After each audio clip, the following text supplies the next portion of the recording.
Ukraine के ऊपर हमला हुआ। रूस ने हमला किया, जिसके बाद अब उनकी आपसी बातचीत के लिए सहमति भी बन गई है, लेकिन इसका खामियाजा लोगों को भुगतना पड़ रहा है। बड़ी संख्या में भारतीय विद्यार्थी भी यूक्रेन में फंसे हुए हैं और उम्मीद लगाकर बैठे हैं कि जल्द से जल्द उनके तक राहत पहुंचेगी, उन्हें भारत वापस लाया जाएगा। कुछ ऐसी वीडियोस भी सामने आई हैं जिसमें आर्मी व पुलिस वाले, खासकर यूक्रेन में जो विद्यार्थी फंसे हुए हैं उनको मारते हुए भगाते हुए भी दिखाई दे रहे हैं। और कुछ जो ऐसे विद्यार्थी हैं जिन्होंने अपनी वीडियोस डाली हैं, अपलोड की हैं कि हमारे साथ ऐसा हो रहा है। यहाँ तक कि उन्होंने भारत सरकार को भी निशाने पर लिया है कि भारत सरकार दावे कर रही है कि हम इनकी सुरक्षा के लिए लगे हुए हैं, लेकिन किसी भी प्रकार की हमारी सुरक्षा नहीं है, हमारे ऊपर भी अत्याचार किए जा रहे हैं। हमने दो दिन पहले भी कुछ बच्चों के साथ बातचीत की थी, पंजाब की लड़कियों के साथ। उन्होंने भी कहा था कि भी हमें 24 घंटे में निकालने की बातें भारत सरकार की ओर से की जा रही हैं, परंतु अभी तक उन पर कोई भी ऐसा जहाज नहीं पहुंचा कि उन बच्चों को बाहर निकाला जा सके। कई किलोमीटर पैदल चलकर उन्हें बॉर्डर तक पहुंचना पड़ रहा है। ये स्थितियां काफ़ी गंभीर बातों को तरफ इशारा भी कर रही हैं। बड़े सवाल हमारे शिक्षा तंत्र के ऊपर भी उठते हैं। जिस प्रकार से हमारा शिक्षा तंत्र है, महंगी पढ़ाई है, तो इसी के चलते ही विद्यार्थी बाहर या विदेश की धरती है उसका रुख करते हैं। हमें पढ़ाई करने के लिए विदेश का ही रुख क्यों करना पड़ता है, और यहां पर हमारा ऐसी स्थितियां क्यों नहीं बनती कि भी हम मेडिकल की शिक्षा को यहां पर सही ढंग से हर विद्यार्थी के लिए जो डॉक्टर बनना चाहता है उसको उपलब्ध क्यों नहीं करवा पा रहे हैं।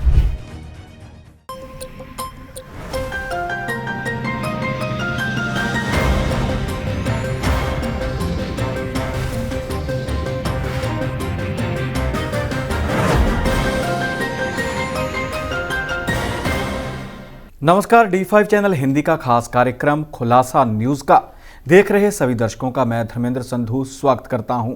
इस कार्यक्रम में हम विभिन्न मुद्दों के ऊपर बातचीत करते हैं, मुद्दा चाहे धार्मिक हो, सामाजिक हो या फिर राजनीतिक। इस कार्यक्रम का हिस्सा बनते हैं, विभिन्न मुद्दों के ऊपर अपना प्रतिक्रम देते हैं प्रदीप शाही जी, जो सीनियर पत्रकार हैं। शाही जी, आपका स्वागत है। नमस्कार। शाही, यूक्रेन के ऊपर हमला हुआ। रूस ने हमला किया, जिसके बाद अब उनकी आपसी बातचीत के लिए सहमति भी बन गई है, लेकिन इसका खामियाजा लोगों को भुगतना पड़ रहा है। बड़ी संख्या में भारतीय विद्यार्थी भी यूक्रेन में फंसे हुए हैं और उम्मीद लगाकर बैठे हैं कि जल्द से जल्द उनके तक राहत पहुंचेगी, उन्हें भारत वापस लाया जाएगा। और काफ़ी हद तक विद्यार्थी भारत लौट भी चुके हैं और इसी के चलते ही अंतर्राष्ट्रीय स्तर की अदालत में भी यूक्रेन ने केस डाल दिया है रूस के खिलाफ कि जो जंगबंदी है वो की जाए। आप इस सारे घटनाक्रम को कैसे देखते हैं, क्या हालात बने हुए हैं, आपसे जानना चाहेंगे। जी बिल्कुल, यूक्रेन और रूस दोनों ने बेलारूस बॉर्डर पर सहमति के लिए बातचीत करने का द्वार खोल दिया है। जी, अब ये देखना होगा कि इन पर कितनी जल्दी इस पर सहमति बन सकेगी, क्योंकि बातचीत का द्वार जब तक शुरू नहीं होती उतनी देर तक हम किसी के ऊपर भी कुछ भी कहना नामुमकिन वाली स्थितियां बन चुकी हैं। अगर रूस की बात करें तो रोज तकरीबन 1.12 लाख करोड़ रुपए का नुकसान रूस झेल रहा है। जी, जो स्थितियां बहुत चिंता का विषय है। अगर यही युद्ध लंबे समय तक खिंचा तो रूस को फायदा कम, नुकसान अधिक उठाना पड़ेगा। जी, अगर भारतीयों की बात करें तो इसमें कोई शक नहीं कि वहां पर बड़ी संख्या में लोग, भारतीय बच्चे मेडिकल की शिक्षा ग्रहण करने गए हुए। जी शाही जी, बिल्कुल कुछ ऐसी वीडियोस भी सामने आई हैं जिसमें आर्मी व पुलिस वाले, खासकर यूक्रेन में जो विद्यार्थी फंसे हुए हैं उनको मारते हुए भगाते हुए भी दिखाई दे रहे हैं। और कुछ जो ऐसे विद्यार्थी हैं जिन्होंने अपनी वीडियोस डाली हैं, अपलोड की हैं कि हमारे साथ ऐसा हो रहा है। यहाँ तक कि उन्होंने भारत सरकार को भी निशाने पर लिया है कि भारत सरकार दावे कर रही है कि हम इनकी सुरक्षा के लिए लगे हुए हैं, लेकिन किसी भी प्रकार की हमारी सुरक्षा नहीं है, हमारे ऊपर भी अत्याचार किए जा रहे हैं। संधू साहब, बिल्कुल आपकी बात सही है। हमने दो दिन पहले भी कुछ बच्चों के साथ बातचीत की थी, पंजाब की लड़कियों के साथ। उन्होंने भी कहा था कि भी हमें 24 घंटे में निकालने की बातें भारत सरकार की ओर से की जा रही हैं, परंतु अभी तक उन पर कोई भी ऐसा जहाज नहीं पहुंचा कि उन बच्चों को बाहर निकाला जा सके। कई कई किलोमीटर पैदल चलकर उन्हें बॉर्डर तक पहुंचना पड़ रहा है। ये स्थितियां काफी गंभीर बातों को तरफ इशारा भी कर रही हैं। जी बिल्कुल, एक लड़की बता रही थी कि हमें कहा गया कि पोलैंड के बॉर्डर तक आप पहुंच जाओ, लेकिन कहती कि पोलैंड का बॉर्डर जहां पर हमारा ठिकाना है वहां से 800 किलोमीटर है। जी, अब इतनी दूर पैदल चलना या कोई स्थितियां इतनी गंभीर हैं तो ये नामुमकिन वाली स्थितियां पैदा हो चुकी हैं। अगर यूक्रेन की बात करें तो यूक्रेन में मेडिकल की शिक्षा सबसे सस्ती बताई जाती है, और इतना ही नहीं कि वहां की यूनिवर्सिटी भी तकरीबन 1735 में एस्टेब्लिश हुई थी। वहां पर कोई नीट की परीक्षा भी नहीं देनी पड़ती, इसलिए लोग बड़ी संख्या में वहां पर एमबीबीएस की शिक्षा ग्रहण करने चले जाते हैं। और ये भी जानकारियां वहां पर मिलती हैं कि दिल्ली से सस्ता शहर यूक्रेन है, यानी कि 15 से 18 हजार रुपया पर मासिक वहां पर आदमी रहने सहने और खाने का काम कर लेता है। जी बिल्कुल शाही जी, लेकिन बड़े सवाल हमारे शिक्षा तंत्र के ऊपर भी उठते हैं। जिस प्रकार से हमारा शिक्षा तंत्र है, महंगी पढ़ाई है, तो इसी के चलते ही विद्यार्थी बाहर या विदेश की धरती है उसका रुख करते हैं। बिल्कुल, ये इसके ऊपर काफ़ी गंभीरता से चर्चा की हुई बात बन चुकी है कि हमें पढ़ाई करने के लिए विदेश का ही रुख क्यों करना पड़ता है, और यहाँ पर हमारा ऐसी स्थितियां क्यों नहीं बनती कि भी हम मेडिकल की शिक्षा को यहाँ पर सही ढंग से हर विद्यार्थी के लिए जो डॉक्टर बनना चाहता उसको उपलब्ध क्यों नहीं करवा पा रहे हैं। जी शाही जी, साथ ही एक और भी खासकर पंजाब में, भारत में चीज़ देखी जाती है कि हर जगह रिजर्वेशन है। बिल्कुल, लेकिन मेरा मानना यह है कि आपका भी मानना होगा कि शिक्षा अलग बात है, लेकिन जो मेडिकल की शिक्षा है वो बड़ी पेचीदा होती है, तो इसलिए वहाँ पर जो रिजर्वेशन है वो नहीं होनी चाहिए। जो मोस्ट टॉपली जो स्टूडेंट होते हैं उनको ही एमबीबीएस में, बीएएमएस में दाखिला देना चाहिए, क्योंकि लोगों की ज़िंदगी का सवाल होता है। एक विद्यार्थी 90% से ज़्यादा अंक हासिल करता है, और वहीं रिजर्वेशन में वही विद्यार्थी परसेंटेज जो होती है उसकी डाउन होती है। जी बिल्कुल, अगर उसी परसेंटेज के ऊपर वो अगर इस तरह की डिग्री हासिल करेगा तो आने वाले समय में जो मरीजों का उपचार होगा तो उसका तो भगवान ही भला करेगा। जी, और शाही जी, बात की जाती है पंजाबियों की, पंजाब की, और रवि सिंह खालसा हैं, खालसा एड के वो कहा जाए तो करता धरता ही हैं सारे। बिल्कुल, तो वो पूरी तरह से डटे हुए हैं। जब इराक में भी ऐसे हालात बने, कुवैत में ऐसे हालात बने, तो उस समय भी वो पहुंचे थे। किसी प्रकार का डर भय उनके चेहरे पर देखने को नहीं मिलता।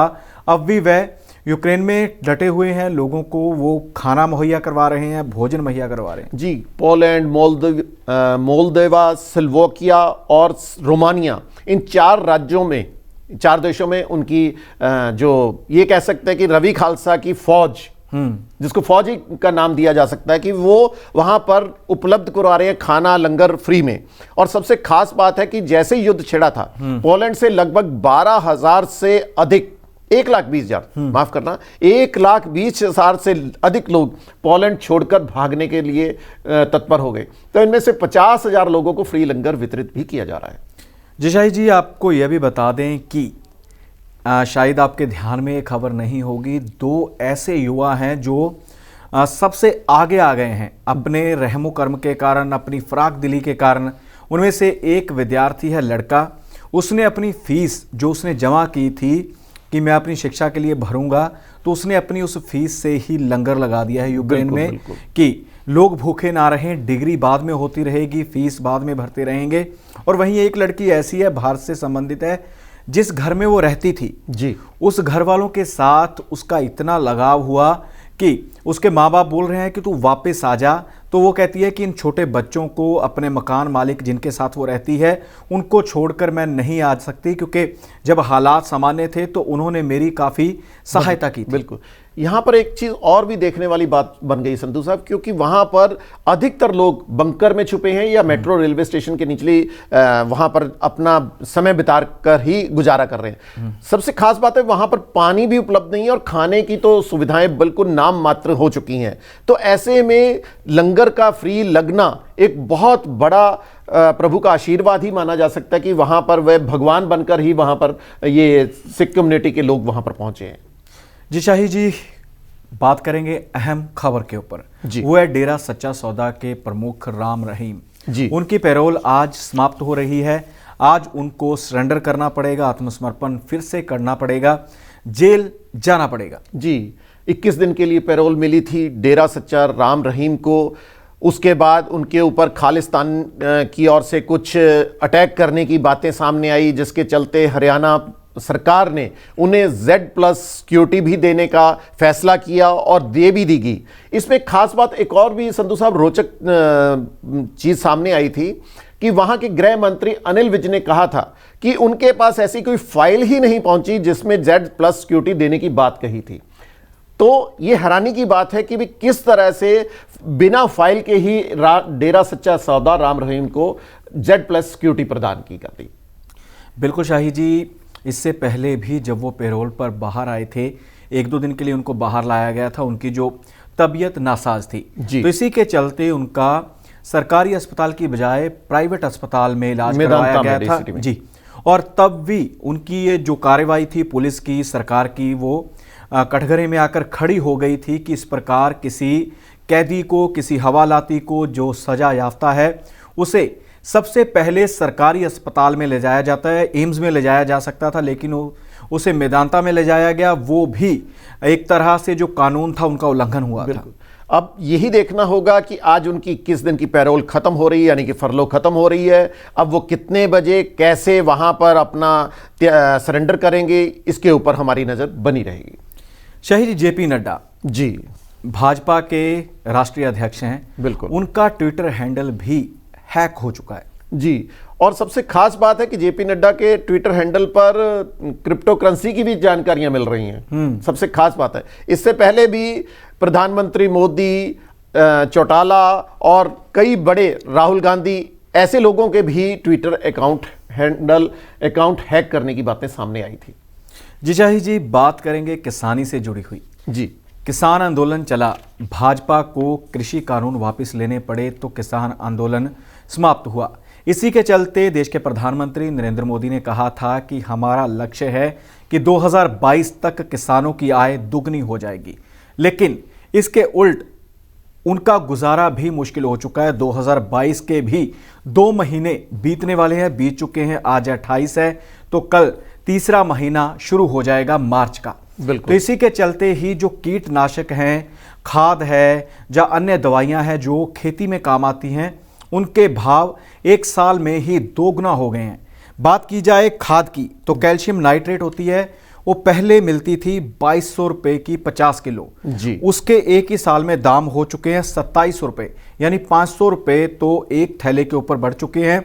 वहीं पर ही NPK खाद होती थी जो बीते साल 1185 रुपए की थी जी। अब उसका जो नया रेट है, नई कीमत है, वो 1470 रुपए है। तो जो किसान है, खासकर हिमाचल के बागवानी से संबंधित हैं, उनका कहना है कि अगर इस प्रकार ही ये दाम बढ़ते रहे या इन दाम को कम ना किया गया तो हम बागवानी छोड़ देंगे, कृषि छोड़ देंगे, हमें और कोई धंधा अपनाना पड़ेगा। लेकिन उन्होंने कटाक्ष किया है मोदी सरकार के ऊपर कि हमारे खर्चे पूरे नहीं हो रहे, हमारी आय दुगनी तो क्या होनी थी, उल्टा आधी रह गई है। इसमें एक और भी चीज दिलचस्प बात सामने आ रही है, क्योंकि हिमाचल के तो चुनाव इस साल के अंत में भी होने जा रहे हैं। बिल्कुल। अगर इस तरह की सुविधाएं प्रदान ना की गई तो भाजपा के लिए वहां पर अपना मत जो फीसद है उसको बरकरार रखना भी काफी मुश्किल स्थिति में आ जाएगा। देखिए शाही जी, 2 बड़े राज्य, एक पंजाब और दूसरा उत्तर प्रदेश जी, इसके नतीजे 10 मार्च को आएंगे जो काफ़ी कुछ तय कर देंगे कि भाजपा की क्या स्थिति है, अन्य दलों की क्या स्थिति है। तो इसके बाद काफ़ी कुछ तय हो जाएगा कि हिमाचल में जो इलेक्शन होने वाले हैं इसी साल में, उनमें कौन दाव खेलता है, कौन जीतता है, कौन हारता है, इसके ऊपर भी काफ़ी डिपेंड करेगा। बिल्कुल। अकेले 2 राज्य ही नहीं, इसके अलावा मणिपुर, गोवा और उत्तराखंड के भी परिणाम 10 मार्च को आना बाकी है, क्योंकि अभी अगर हाल में ही बात करें तो पंजाब में जब प्रधानमंत्री मोदी ने कई रैलियां, तकरीबन 4 रैलियां की थी, तो उन्होंने यहां पर खासकर किसानों की आय बढ़ाने की ही बातें की थी जी। और जबकि हिमाचल में स्थितियां बिल्कुल विपरीत दिखाई दे रही। अब ये कैसे होगा कि दोनों राज्यों पर अपना मोदी सरकार किस तरह बराबर सामंजस्य बना सकेगी, इसके ऊपर भी नजर रखनी पड़ेगी। जी शाही जी, दिल्ली पुलिस की बात करते हैं। दिल्ली पुलिस ने एक ऐसे व्यक्ति को गिरफ्तार किया है जो नेशनल लेवल का बॉक्सिंग का प्लेयर है और पकड़ा गया झपटमारी में, चोरी करने में। जी बिल्कुल, हेमंत चौधरी के नाम से हैं, पूर्व मुक्केबाज हैं और राष्ट्रीय चैंपियन भी हैं। सबसे खास बात यह है, तो उनको उनके दोस्त दीपक के साथ दिल्ली पुलिस ने गिरफ्तार किया। तो उनसे कुछ वाहन जब्त किए गए, मोबाइल जब्त किए गए। तो जब हेमंत चौधरी को पुलिस ने अपनी गिरफ्त में लिया और उससे पूछताछ की, तो उसने बताया कि 4 साल पहले वह नेशनल चैंपियन बना था। उसके बाद आगे उसको मौका नहीं मिला, क्योंकि घर की स्थितियां ऐसी खराब थी कि फंड ना होने के कारण वह अपनी मुक्केबाजी को कायम ना रख सका। और ऐसे में उसने अपने दोस्त के साथ चोरी करने का और मोबाइल चोरी करके लोगों को बेचने का काम शुरू कर दिया था। अब यही देखने वाली बात है कि इस तरह से हमारे राष्ट्रीय चैंपियन अगर इस तरह की स्थितियों में चोरी में लिप्त हो जाएंगे, तो आने वाले समय में हम कैसे एशियन गेम, ओलंपिक्स या इसमें पदक की कामना कर सकते हैं। देखिए शाही जी, इसका बड़ा कारण यह है कि सरकार की ओर से जो खिलाड़ी होते हैं उनके लिए विभिन्न योजनाएं लाई जाती हैं। इसके अलावा बड़े इनाम भी दिए जाते हैं, उनको विभिन्न विभागों में नौकरी भी दी जाती है। लेकिन कुछ कारणवश जिन लोगों को यह नहीं मिल पाता, तो अंदर से उनका जो मन का गुबार है इसी प्रकार निकलता है। बेरोजगार का आलम यह है कि एक राष्ट्रीय स्तर का खिलाड़ी खुद जो पहले बॉक्सर है, अच्छी गेम करता है, लेकिन बेरोजगार होने के चलते ऐसे काम कर रहा है। तो सरकारों को चाहिए कि खिलाड़ियों को उनका बनता मान सम्मान ज़रूर दें। और बात अक्सर की जाती है कि हम लोग, सरकारों की पॉलिसी ऐसी है कि अगर कोई जीत कर वापस आता है तो उसके लिए इनामों सम्मानों की बौछार लग जाती है, बिल्कुल बौछार की कर दी जाती है। लेकिन जब उसने जाना होता है उससे पहले उसको बड़ा खुद पर ही निर्भर रहना पड़ता है। इसका सबसे बड़ा उदाहरण था हॉकी की टीम, जिसको किसी ने स्पॉन्सर ही नहीं किया, लेकिन हॉकी का जो इस बार का गेम्स हुई थी ओलंपिक, उसमें बिल्कुल कांस्य पदक था। तो ओडिशा के मुख्यमंत्री ने सारा कुछ उनका स्पॉन्सर किया था। बिल्कुल बिल्कुल, ये एक अकेली हॉकी नहीं है, और भी अन्य गेमों की हाल स्थितियां बिल्कुल गंभीर हैं कि उनको किसी मात्र क्रिकेट को छोड़ दिया जाए तो सभी जगह स्थितियां इतनी गंभीर हैं कि उनको स्पॉन्सर ही नहीं मिल पाते। अगर स्पॉन्सर नहीं मिलेंगे तो हम खेल का विकास की कल्पना करना मुश्किल ही होगा।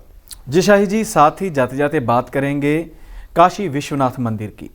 मंदिर के गर्भगृह में 37 किलोग्राम के करीब सोना चढ़ाया गया है। जी, बात 187 वर्ष पहले की है, जब 187 वर्ष पहले महाराजा रंजीत सिंह ने लगभग 22 मन सोना काशी विश्वनाथ मंदिर को दान किया था और उसके गुंबद वगैरह पर लगवाया गया था।